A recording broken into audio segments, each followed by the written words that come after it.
All right, we are back with ROTARU. That wasn't at my house before. I came and dropped it off, then I walked home to go and get my other car over there. And now, I didn't walk home. So what we're doing is taking out this motor. We're gonna see exactly what I've done to it over the past 9 months and 2,000 miles. Haven't filled it with oil not once, and has done that every single time I parked it. And it's still full in the dipstick. Make it make sense. All right, so what are we doing here, Mr. Joseph? So I am draining the oil out of the car because since we have to take the oil lines off, Aaron would like it to leak less. I agree. We also have to take off the oil pan. Why? We're gonna reseal it. Oh yeah, I forgot with all the oil that's on the cross member. Yeah. It's, I think, while it's out, you know. All right, so this is actually going to be the first look at how the oil looks in this car. So here's to hoping that there's nothing there. Also, I heard from one of the videos, they were like, because Adam was asking Vargas if he should do a compression test on his Datsun. And Vargas is like, if it starts, don't check the compression. Because if you check it, then you're going to be chasing issues. That was my theory of the case with this engine, because when I compression tested it with my fingertips, I was like, this thing sucks in my finger pretty good. We're going to send it. Yep. Like you guys say, I know some of you guys have asked me for compression numbers. Enough. That's how much it is. Enough. All right, so we just drain the oil out, and there's not a single issue with it. It looks perfectly normal. No surprises or anything like that. No chunks. No chunks. No chunks. No chunks. Did we stir it up with a wrench? Oh, for his fingers. Black Earl to me. I see no shiny marks. No, honestly, I don't hear it. Let me put a flash to it. I don't taste any metal. What? It just tastes fuel. This man just... okay. Can I get my Monster now? Because my mouth tastes like zinc. So friction modifiers are key and anti-wear. So we add zinc. Oh, wow. And My mouth tastes like this. Well, I saw this oil around this right here, but I think that's actually just from the oil blowing off. It's really not oily. It's a little dirty in there. Yeah, I think that's just from not running a filter before. Yeah, that's true. We weren't running a filter for a long time. There's a little bit of oil residue in there, but given the turbo was blown, that's not that bad. It's not that bad. And that never came off. Yeah, no, we never cleaned anything. I just undid the crank sensors. I've got like a few more connectors to disconnect and the injectors, and we should be ready to pull it. It's been like an hour working very leisurely. It could have been more leisurely than we were putting the motor in, though. We literally just spent a few minutes watching these guys scratch their... I was trying to prove my man worth. Yeah, this thing's pretty much ready to be pulled out now. There's nothing stopping it from coming out. It's still only been like just over 2 hours. There's like less than an hour of work into the engine. Yeah. Want to see these forks? Yeah, look at the forks. What? They're completely flat. That's not right. They're not supposed to look like that. No, they're not. I don't think they look like that when it went in. We have footage. Bro, no, it did not. We would have known if it looked like that. It'll be interesting when we actually pull that off. So, pilot bushing definitely was due for death. Clutch pressure plate is definitely dead, which would also, if these forks are totally screwed, that would explain why, because these are supposed to be out, which would totally change our fork angle. Yeah. Which would totally change our clutch pedal. Yep. So, which is probably the reason why we never had a clutch. so yeah, remember before we take this off, I want to take measurements of the depth of the forks to like a reference point. Yeah. That's the main thing I need. These are literally like indented. I'm guessing that might be from heat. Like that could have even happened that time we were in traffic and the clutch was completely empty or guarantee something. you it's that. We're having a clutch issue. I mean, this is a Clutch Max Pro brand, genuine eBay Chinesium. I mean, it held up okay until it didn't. So there's some dust coming out, my guy. Ooh, flywheel looks good. Wow. Except for that brass everywhere. Oh. I mean, the clutch looks fine. I think it's really our pressure plate letting us down. There's some separation of some glue or plastic that is probably supposed to be one piece. Can't ever use that again, I guess. Well, you know, listen, Linda. Honestly, clutch has plenty of life. Yeah. And then this definitely has some hot spots, but it kind of did before we bought it. This thing is as flat as Vermont. This feels beautiful. And then obviously our brass bushing had served its purpose. Yep. I mean, it worked for a long time. Yeah, no, you know, I mean, it probably wore out early, honestly, but it worked well enough, so.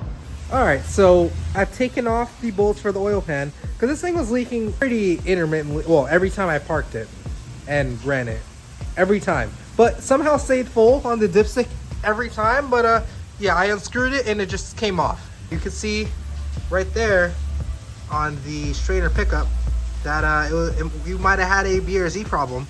So it's good that we took this off now and figured that out, because BRZ problems are not fun when you only have 1.3 liters and that could be your entire motor.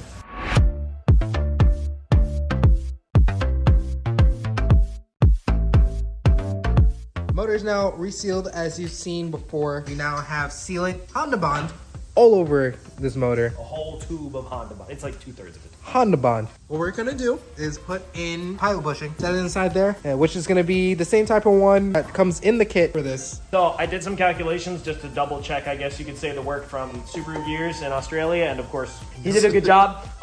Basically, with this pilot bushing inserted flush with this, the nose should be about 3 millimeters before the start of that, or the big part of the nose, I guess you could say. So shouldn't be any reason that the input shaft on the transmission should be ruining the bushing. There should be at least like 12 or 13 millimeters of the nose riding in this. So we're just gonna have to hope that this is better material than the last thing we were using, which again was, our friend did a great job on it. It just wasn't necessarily the right material. So we're hoping that this is the right material. It actually is. It's oilite bronze that people use for pilot bushings all the time. So we're gonna hope it goes in nicely, which it's going in at least. So let's give it the business. I think I'm gonna call it. Okay. So unless it has an issue, we'll push leave it it in. there. I think that's good. X Clutch sent out this clutch once again because we told them our needs and they supplied. I did open it to see what it looks like because I was excited. This package comes with a sleeve around it, a whole bunch of stickers and stuff. So we have the meat and potatoes right here. All right, time to unbox this because I haven't seen it yet. Pilot bearing, which is for a Subaru, so that doesn't help us right now, which it did. And the alignment tool, of course. A little bit extra in a plastic bag, if I'm being honest with you, but Australian Clutch Services. Love that. Do not discard the accessories pack. Love it. And it says gearbox side, X Clutch, Extreme Performance Clutch. And so this is supposed to be like a mix of their like stage 2 or their stage 2 racing or something like that, because they basically have stuff that accommodates all the way from like, for the BRZ, or for example, they have like 200 horsepower all the way to like 600 horsepower on a single disc. So it's kind of wild. I wish they packed computer components this well. Cool that this is sprung too. So factory BRZ clutch disc. This is OEM exidy, and obviously the puck setup is different. This is a 6 puck. This is a no puck. And this is some kind of ceramametallic, and this is an organic clutch disc. You can see it's usually aramid fibers in there. But yeah, so this would probably be the gearbox side for both of them. And you can see this one's got this kind of double spring in there, and then you can actually see that this floats around a little bit, which I'm not actually sure it's supposed to. No. But this one does not do that, and the springs are caged so that if they ever do break, they shouldn't come apart and get into your gearbox, which is nice, because if these ever break, which does happen, they'll come apart and get on the surface and they'll ruin your flywheel or your pressure plate. And then the other difference you can see is, so first of all, there's plastic retainers in there, which we wore down because we had the setup screwed up. This is all riveted together with metal rivets. Pretty much there are no plastic components to be seen on this. Yeah. Everything is metal rivets, metal springs, the metal cages. I guess theoretically, if you broke a spring, it could come out of this side, but it's still pretty well caged compared to the other one. Yeah, and so it's all metal there. So yeah, this is 100% metal. The middle doesn't float at all. Fair bit of pad before you get to those rivets too, which is good. And then, whereas opposed to this one, so like I said, that's floating around a little bit, probably because there was plastic components in there. We got this really hot. We ruined those. And the middle's kind of, I don't even, flip it over. That's kind of like cracked around the Yeah, that's what I'm saying. It's not supposed to have that much play, and these springs have more play than they're supposed to. And I'm not blaming Subaru for this. This exited unit will work absolutely fine for 100, 200,000 miles even on a factory unit. This part's our fault, but the fact that that's plastic and the fact that you can see this is plastic, we actually broke that part out. This part is obviously not supposed to break, but that's made of some kind of composite, and probably from a combination of too much heat and too much side-to-side movement, now that's broken, and these plastic tabs as well may be a little bit melted. So I'm just saying. And then also you can see another thing that fails sometimes when you're doing high horsepower with clutches is these little fins that go out from the center to the outer portion. You can see how thin they are. I mean, literally looks like a millimeter of metal at most, just millimeter thick steel. And it is a good quality steel, probably double the thickness that goes out to these pucks. So even though this has more unsupported area, I guess you could say, there's still only rivets in 4 spots on this to that thinner metal. And this is riveted in 6 spots to a thicker metal. And obviously this really shouldn't have that much side-to-side deflection. So overall, this should be a much more stout unit. And there's no plastic components to fail, even if we heat the crap out of this. Ideally, with your performance clutch, you want all these features, and I'm seeing the features you want to see. And it's actually not bad price at all, considering, like, I know most of you guys won't be using this clutch for your rotary Subaru. If you do, it's going to be with our kit. Well, if you turbocharge your BRZ. No, that's what I'm saying. Like, if you're spending the money to turbocharge your BRZ, then yeah, this You is. might as well rotary swap it. But either way. Yeah. But like the price difference in cost, like this right here will be a drop in a bucket compared to how much your turbo kit If was. you buy a stock Exity replacement, pressure plate and clutch, it's like $350. Yeah. And you can get an X clutch that will hold probably double the power and rating. Like 550. It's like 450, I think. 450. Oh yeah. I think they even started like 4 to 450. Yeah.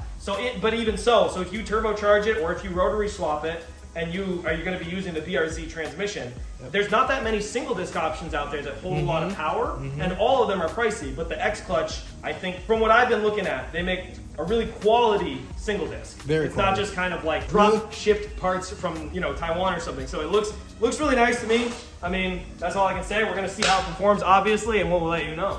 All right, listen. If there's a person to test a product, if my name isn't Billy Bob Jackson, no. If there's a person to test a product, it's me. I'm going, like, if you advertise something, you can expect me to test it out. You can see how much we wore out these fingers from the clutch adjustment and also probably from some heat because of the height difference there. Laying on the ground there. Yeah, the height difference is a lot because this one is worn out. But you can see overall. You can see it.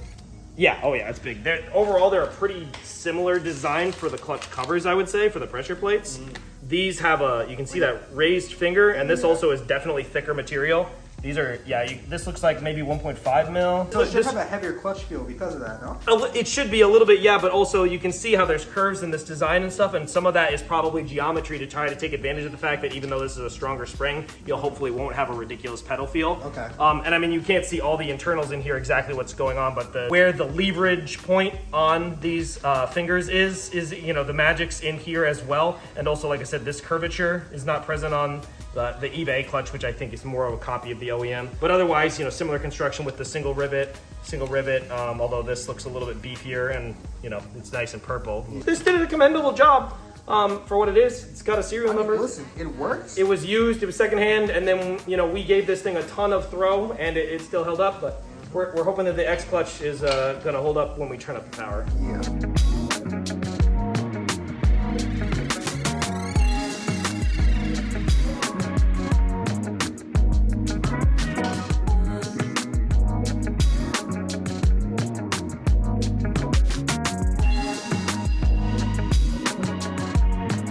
Pressure plate is now on. It is torqued to enough, and now we have our X clutch on here. Thanks to Rob Don for the recommendation to be holding a lot of power through those little things. Here. Whoa. You don't want any grease on the front of the throwout bearing because it's supposed to ride on the clutch fingers, the springs, and if it spins while it's on those, you damage your fancy new X clutch pressure plate. You want this to be nice and clean and dry. So what are you doing? I'm adjusting the clutch. And what are you doing that for? Because I adjusted it out so that we had a lot more pedal throw before, because we thought that the clutch wasn't disengaging because we weren't getting enough pedal throw, but it was actually an issue with the pilot bearing, so now I'm fixing it back to where it was, kind of thing. Exactly. So initially we weren't getting, once I pushed down the clutch, we weren't able to shift at all. And it was due to our own faults. We were just, at the end of the day, it was a rush job. We did this in 11 days fully worth of work. Yeah, we're just fixing that so that we don't destroy the clutch on the end of that motor, and hopefully we can take long drives tonight and be completely fine. Jordan ain't here right now because he had to go have a barber appointment. We're on live on TikTok, and it's time to stab the 13B back into the BRZ. We have the motor mount plate back on. We've been taking nice 3D scans of everything so we can develop that kit. But we got to get this thing in the car because it was supposed to be running. SEMA is tomorrow. And this car was supposed to be running 3 days ago. And we ain't got no time left. SEMA's tomorrow, Drew. We're going to lose the shop. SEMA's tomorrow, and our sponsors are going to drop out. No, but for real, we were hoping to have it running by yesterday, but we've just been doing a lot of stuff like cleaning up the engine, tidying up the wiring, and just trying to make everything nice and make sure we develop this kit as well. So some minor setbacks. We replaced the throwout bearing, so we're gonna be fine. We're gonna be fine. SEMA's tomorrow. SEMA's tomorrow. I'm in severe credit card debt, high depression. I want to let you all know, if you ever need a return style fuel system for a BRZ, I'm talking to 3 lives and a camera, buy the Radium fuel hanger. They make a good product, it works, and you don't have to spend 40 hours doing what I did, but subscribe to 802 Garage if you want to see what I did, because that video is going to be a pain to edit, but not as much pain as it was to make the fuel system work in this PIZ. Yeah, so we tried to make as much as the stock car work, not just for like cost saving. I did get the fuel system put together for like less than 400 or 350 total, I want to say. But like the radium fuel hanger went from like $850 down to like $600 in the time that I did that, so I only saved like a couple $100. Yeah, it just ends So up many headaches. it ends up being more worth it just to spend, like, save your time, spend the money. All right, guys, so motor is officially in the car once again. Thankfully, the bushing was correct. It'll come together once we're gonna put the bolts in. There's kangaroo blood inside that thing. Mate, these bolts are going in like butter. All right, so the time is currently 2:30. Went, cranked the car. Still cranks good. Still good compression. We're gonna go for one more crank. Then we'll turn on the power. Start this thing up. Good? Oh, Jesus.